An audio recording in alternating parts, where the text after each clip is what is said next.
Hi everyone, I'm Kristen Kenney. Now Houston won the previous three, so what, if anything, can the Jazz do to slow down the Beard and CP3? Jay Crowder all smiles after his debut as a Jazz man last night. He played 29 minutes, 15 points, 5 rebounds, and 3 assists. Now he says he's a great fit, and his teammates agree. And KK, you were in that Jazz locker room last night. What was the feeling overall? Well, guys, it's not necessarily a bad thing to snap a streak. If you ask Coach Quinn Snyder, he said, look, even though we won 11 straight, we're still 10th in the West. And then Rudy Gobert, you guys remember back January 5th, after that loss to Denver, the Jazz were struggling, and he said, hey, we're going to be fine. Locker room with Kristen Kenney. Yeah, guys, well, the whole conversation is really about just doing a better job taking care of the ball. Well, where does that start? Really, it's just the timing and maybe working off a little bit of that rust from the All-Star break. And, guys, defensively, more bodies on Portland's backcourt duo of C.J. McCollum and Damian Lillard.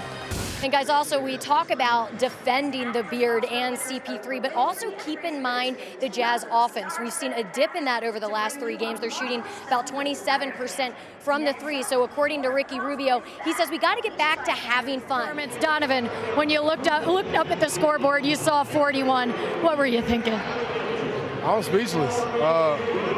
Y'all probably catch me smiling from like 35 and up, but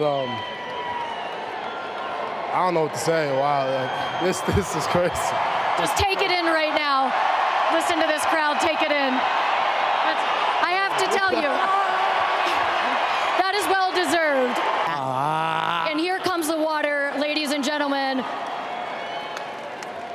We're playing well. We've been on the road for He's looking around for Donovan, right? been on Almost 30 points for the young fella tonight, but when your defense is clicking tonight, yeah, how much does that fuel you guys? It definitely helps. We convert turnovers into points. I got double trouble here, the rookie backcourt. I know you want that water bottle, though, for this guy. Okay, Royce, I'm going to start with you. Back-to-back big games. What allows you to be so confident with this team? I'm just bringing energy. Okay, Joe, how can you best describe? All right, we're going to take that in again because it's great to be home, isn't it? Well, a career high for you tonight, by the way. And you are finding different ways to score. Dennis Lindsay said you've been working hard on that mid-range floater. How good is it to see that hard work pay off for you? Yeah, at 30, I didn't think I'd get much better. So. Jazz, they're in a nice rhythm right now. Yes, certainly in a nice rhythm. You guys talked about the 3-ball, the way they're moving the ball, driving and kicking it out wide, creating that space in those looks. But let's talk about Donovan Mitchell, because he's done a little bit of everything. He's hit the 3, the spin move, the no-look pass to Thabo Sefolosha the other night. And I was talking to Johnny Bryant a little bit more about the rookie, and he says what's interesting is I'll show him one thing, and then he'll integrate it into the next game. One of those things is playing off of 1 foot versus 2 to be more mobile in the paint. And he said how rare that is for a rookie in particular to take something and quickly learn it. Speaks to how quick of a learner he is and just natural instincts that this rookie has. And I do have to say, guys, if we win this game and we do a walk-off interview with Donovan Mitchell, Derek Favors is coming after him. You said you were looking forward to this moment. It was God's plan. How do you describe your debut as a Jazz man? Unbelievable. These guys have welcomed me since I walked through the door. What about this system allows you to be so comfortable like you were tonight? Well, we plan off one another.